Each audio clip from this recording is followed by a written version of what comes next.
सद्गुरु श्री ब्रह्म चैतन्य महाराज गोंदवलेकर, इनका प्रवचन 25 जनवरी।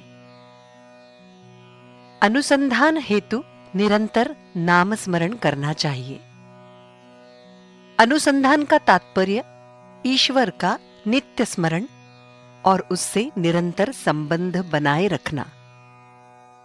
नाम स्मरण गृहस्थी के लिए यानी वो सुखदायक हो इसलिए नहीं, बल्कि उसकी आसक्ति कम हो इसलिए करना चाहिए।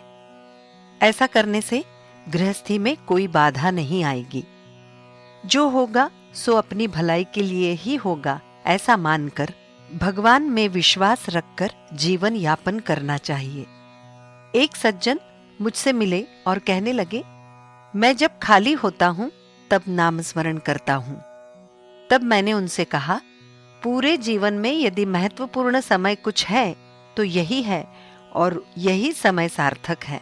उसे आप निरर्थक क्यों कह रहे हैं? उन्होंने आगे कहा, नसीब के भोग कुछ भी करो टलते नहीं, उन्हें भुगतना ही पड़ता है। सब संत ऐसा ही कहते हैं। यदि वो सच है तो जब हम नसीब के या प्रारब्ध के भोग भुगतते हैं तो बीच बीच में भगवान के नाम स्मरण की जरूरत ही क्या है? वस्तुतः ये प्रश्न बिल्कुल सही है। ये सच है कि हमें अपने भाग्य के भोग भुगतने ही पड़ते हैं, लेकिन जब भोग भुगतने पड़ते हैं तब हमें चैन नहीं पड़ता। ऐसे समय में यदि हम अपने मन को भगवान के नाम स्मरण में लगाएं या लगाए रखेंगे तो समाधान बना रहता है। हमारी आज की अवस्था में भगवान की इच्छा से जो होने वाला होगा वही होता है, ऐसा मानना अथवा भगवान अच्छा ही करेंगे ऐसा विश्वास रखकर चलना हमारे लिए सरल बात होगी।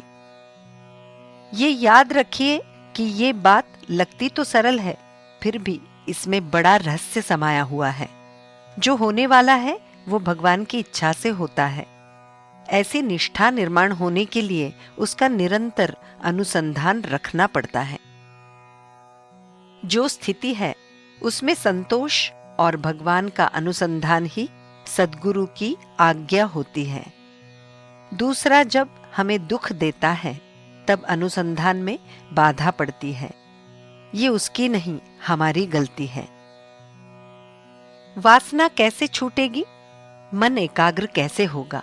ये बातें समझ में नहीं आएंगी तो कोई बात नहीं, लेकिन इन बातों को छोड़ने के अभ्यास के बजाय अनुसंधान निरंतर कैसे रहेगा, इसका अभ्यास करना अधिक उचित होगा।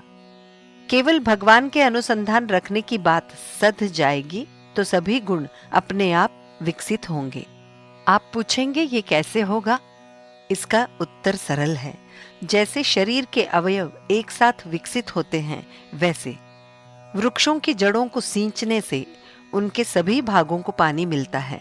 वैसे ही भगवान के नाम स्मरण को यदि हम नहीं भूलेंगे तो सभी बातें ठीक ठाक होंगी।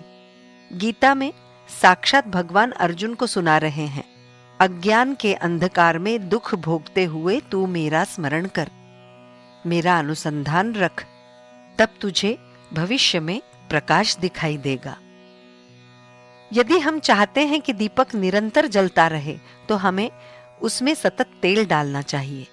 उसी तरह भगवान का अनुसंधान लगातार होता रहे तो हमें भी उसका सदा नाम स्मरण करना चाहिए। जिसका अनुसंधान अखंड टिकता है उसका खाना पीना उठना बैठना आदि सभी क्रियाएं भगवान के लिए सेवा ही हो जाती हैं।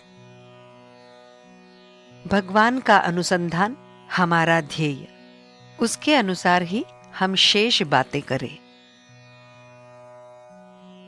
जानकी जीवन स्मरण जय जय राम।